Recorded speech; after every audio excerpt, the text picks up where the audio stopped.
السلام علیکم ورحمۃ اللہ وبرکاتہ۔ اللہ جل جلالہ ہم سب کو ہمیشہ اپنی رحمتوں کے سائے میں رکھے، تمام دیکھنے اور سننے والے احباب آپ کی مشکلات آسان فرمائے اور آپ کو بے شمار خوشیاں عطا فرمائے، روز محشر حضور علیہ الصلاۃ والسلام کی شفاعت نصیب فرمائے، آمین ثم آمین۔ جیسا کہ آپ تمام احباب کو معلوم ہے کہ ہمارا موضوع کربلا کے اوپر چل رہا ہے۔ کربلا کا پس منظر مولانا صاحب تفصیل سے بتا رہے ہیں، اللہ تعالیٰ ان کو جزائے خیر عطا فرمائے۔ مولانا صاحب سے گزارش کریں گے کہ جہاں بات کو روکی تھی اس سے آگے شروع کریں۔ نحمده ونصلي على رسوله الكريم، اما بعد فاعوذ بالله من الشيطان الرجيم، بسم الله الرحمن الرحيم۔ محمد رسول الله والذين معه اشداء على الكفار رحماء بينهم، صدق الله العظيم۔ صحابہ کرام رضوان اللہ علیہم اجمعین، ان کی شان اللہ تعالیٰ نے قرآن کریم میں ایک جگہ نہیں بار بار بیان فرمائی کہ محمد الرسول اللہ، محمد صلی اللہ علیہ وسلم اللہ کے رسول ہیں، والذین معه اشداء علی الکفار، اور صحابہ جتنے بھی ہیں وہ سارے کے سارے کفار کے مقابلے میں سخت، رحماء بینہم، آپس میں شیر و شکر، رحم دل، پیار محبت۔ یہ صحابہ کی ایک عظیم شان ہے کہ صحابہ آپس میں شیر و شکر، جیسے پانی کے اندر دودھ کے اندر شکر مکس کر دی جائے پھر اسے نکالنا ممکن نہیں، اسی طرح صحابہ کے آپس میں پیار محبت کی مثال بھی اسی طرح ہے۔ ہم واقعہ کربلا کا پس منظر بیان کر رہے تھے، بنیادی طور پر جس میں یہ بات تھی کہ اس واقعے میں ساری سازش اور سارا پروپگنڈا یہ یہود اور ان میں سے یہود کا جو سرغنہ عبداللہ ابن سبا، یہ اس کی ایک سازش تھی، جس کے سازش کے نتیجے میں مختلف واقعات بھی پیش آئے۔ سیدنا عثمان غنی رضی اللہ عنہ کو شہید کیا گیا، پھر سیدنا علی رضی اللہ تعالیٰ عنہ کو بھی شہید کیا گیا۔ تو سیدنا علی رضی اللہ تعالیٰ عنہ کی جو شہادت ہے وہ سن 40 ہجری 21 رمضان المبارک کو ہوئی۔ تو سیدنا علی رضی اللہ تعالیٰ عنہ نے چونکہ اپنی شہادت سے پہلے زخمی حالت میں یہ فرما دیا تھا کہ میرے بعد خلیفہ میرے بیٹے حضرت حسن رضی اللہ تعالیٰ عنہ ہوں گے۔ تو سیدنا علی رضی اللہ تعالیٰ عنہ کی شہادت کے بعد سن 40 ہجری میں سیدنا حسن رضی اللہ تعالیٰ عنہ خلیفہ بنے۔ سیدنا حسن رضی اللہ تعالیٰ عنہ 6 ماہ خلیفہ رہے، پھر 6 ماہ کے بعد سیدنا امیر معاویہ رضی اللہ تعالیٰ عنہ کے ہاتھ پر بیعت کر دی، اور یہ بیعت حضور اکرم صلی اللہ علیہ وسلم کے فرمان عالی شان کی ایک پیشین گوئی جو حضور اکرم صلی اللہ علیہ وسلم نے فرمائی تھی، یہ اس کا ثبوت تھا۔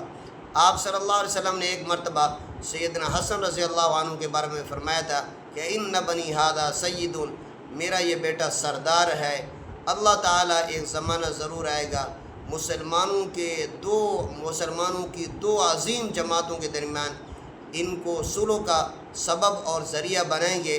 تو یہ جو 2 جماعتیں ہیں، ان 2 جماعتوں سے مراد ایک کوفہ کے لوگ جو حضرت علی رضی اللہ تعالیٰ عنہ کی جماعت کہلاتی تھی، اور دوسرے حضرت امیر معاویہ رضی اللہ تعالیٰ عنہ بنو امیہ اور شام کے لوگ، یہ 2 مسلمانوں کی جماعتیں تھیں کہ ان کے درمیان حضرت حسن رضی اللہ تعالیٰ عنہ نے جب صلح کی، حضرت امیر معاویہ رضی اللہ عنہ بیعت کی، حضور اکرم صلی اللہ علیہ وسلم کی یہ پیشین گوئی سچ ثابت ہوئی۔ اور اسی طرح حضور اکرم صلی اللہ علیہ وسلم نے ایک مرتبہ فرمایا کہ میرے بعد جو خلافت کا زمانہ ہے وہ 30 سال تک ہے۔ تو یہاں 30 سال مکمل ہوتے ہیں کہ حضور اکرم صلی اللہ علیہ وسلم کے وصال پر ملال کے بعد سیدنا ابوبکر صدیق رضی اللہ تعالیٰ عنہ 2 سال کچھ ماہ خلیفہ رہے، پھر حضرت عمر رضی اللہ تعالیٰ عنہ 10 سال اور کچھ زمانہ جو ہے نا خلیفہ رہے، تو یہ 12 سال ہوئے۔ حضرت عثمان غنی رضی اللہ تعالیٰ عنہ بھی جو ہے نا تقریباً 12 سال خلیفہ وہ رہے۔ 4 سال 6 ماہ سیدنا علی رضی اللہ تعالیٰ عنہ اور 6 ماہ سیدنا حسن رضی اللہ تعالیٰ عنہ تو یہ اسی طرح کچھ سال اور اوپر کے مہینے ملا کر یہ کل 30 سال بنتے ہیں، تو حضور اکرم صلی اللہ علیہ وسلم کا یہ فرمان بھی سچ ثابت ہو گیا۔ سیدنا حسن رضی اللہ تعالیٰ عنہ نے جب بیعت کی تو سیدنا امیر معاویہ رضی اللہ عنہ کے پاس چل کر گئے اور ان سے بیعت لی اور ان کو لے کر آئے، اور اپنے ابا سیدنا علی رضی اللہ تعالیٰ عنہ کو ممبر پر ان کو بٹھایا اور پھر ان کے سامنے خطبہ دیا اور لوگوں سے یہ فرمایا کہ میں سیدنا امیر معاویہ رضی اللہ عنہ کے ہاتھ پر بیعت کرتا ہوں، تو آپ سب لوگ بھی بیعت کریں۔ تو اس طرح پھر سیدنا امیر معاویہ رضی اللہ تعالیٰ عنہ سن 41 ہجری میں خلیفہ بنے۔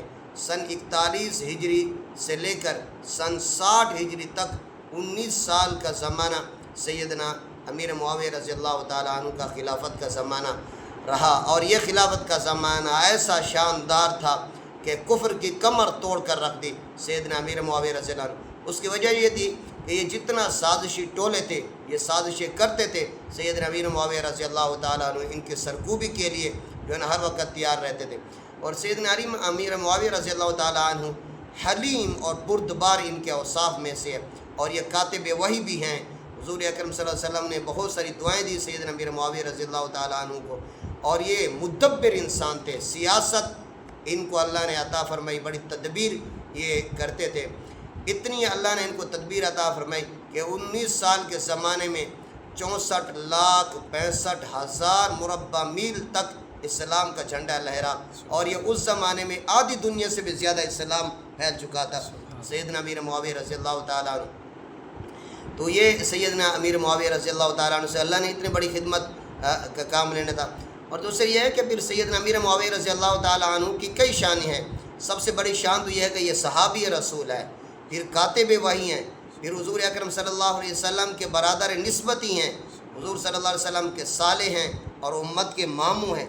سیدنا امیر معاویہ رضی اللہ تعالیٰ انتہائی حلیم اور بردبار۔ اور دیکھیں سیدنا حسن رضی اللہ عنہ جب خطبہ دیا اور ان کے ہاتھ پر بیعت کی تو سیدنا حسین رضی اللہ عنہ بھی فرمایا کہ آپ بھی ان کے ہاتھ پر بیعت کے، سیدنا حسین رضی اللہ عنہ بھی ان کے ہاتھ پر بیعت کی اور ان کو اپنا بڑا مانا۔ تو سیدنا امیر معاویہ رضی اللہ تعالیٰ عنہ کی جب وفات ہونے لگی سن 60 ہجری میں، تو سیدنا امیر معاویہ رضی اللہ تعالیٰ عنہ نے صحابہ اکرام جو اس وقت موجود تھے، تقریباً 200 صحابہ اس وقت موجود تھے، تو ان میں حضرت مغیرہ بن شعبہ رضی اللہ تعالیٰ عنہ بزرگ صحابی تھے، ان سے مشورہ کیا اور دیگر صحابہ سے مشورہ کیا کہ میں اپنے بعد خلیفہ کن کو بناؤں۔ تو سیدنا مغیرہ بن شعبہ رضی اللہ تعالیٰ عنہ انہوں نے جو ہے نا مشورہ دیا کہ چونکہ آپ کے جو ہے نا خلافت سے امت میں جو انتشار تھا، جو لڑائی تھی، جو فساد تھا، قتل و قتال تھا، اللہ کے فضل سے وہ بالکل ختم ہو چکا ہے، اس لیے آپ اپنے بعد اپنا جانشین یزید کو بنائیں۔ یہ حضرت مغیرہ بن شعبہ اور دیگر صحابہ کا مشورہ تھا۔ ایسا نہیں ہے حضرت امیر معاویہ رضی اللہ عنہ نے کسی سے مشورہ نہیں کیا اور اپنی مرضی سے ان کو خلیفہ بنا دیا۔ تو اس لیے ان صحابہ کے مشورے سے جب ان کو خلیفہ بنایا گیا تو اب صحابہ کے بارے میں جو ہے نا ہم سب کا یہ عقیدہ ہے کہ الصحابۃ کلہم عدول۔ حضور اکرم صلی اللہ علیہ وسلم فرمایا کہ میرے سارے کے سارا صحابہ عادل ہیں، اور سارے کے سارا صحابہ فرمایا کہ اصحابی کالنجوم، صحابہ ستاروں کی مانند ہیں، فبأیہم اقتدیتم اہتدیتم، جس کی بھی اقتدا کرو گے ہدایت پا جاؤ گے۔ اور اسی طرح حضور اکرم صلی اللہ علیہ وسلم فرمایا کہ میرے صحابہ، اللہ نے فرمایا قرآن میں کلا وعد اللہ الحسنى، سب صحابہ کے بارے میں اللہ نے جنت کا وعدہ کیا ہے۔ تو اس لیے صحابہ نے جو مشورہ دیا وہ صحیح دیا۔ اس وقت امت میں انتشار، صحابہ نے جو مشورہ دیا وہ اخلاص کی بنا پر، نیک نیتی کی بنا پر، اس وقت تک یزید میں کوئی جو ہے نا فسق اور فجور اس طرح کا ظاہر نہیں ہوا تھا۔ امت میں انتشار کو ختم کرنے کے لیے صحابہ نے مشورہ دیا۔ اللہ تعالی ہمیں صحابہ سے محبت نصیب فرمائے۔ انشاءاللہ ہم بعد میں اسی بات کو یہیں سے چلائیں گے کہ یزید خلیفہ بنے تو اس کے بعد کا پھر زمانہ کیسا گزرا، انشاءاللہ بعد ہم اس کے بعد آگے چلائیں گے۔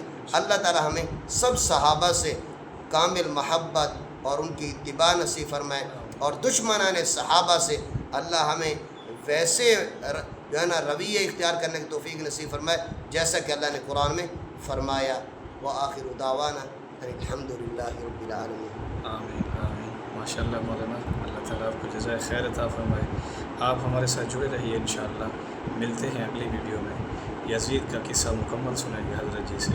اللہ تعالیٰ آپ کو خوش رکھے، آباد رکھے۔ جزاکم اللہ خیرا کثیرا۔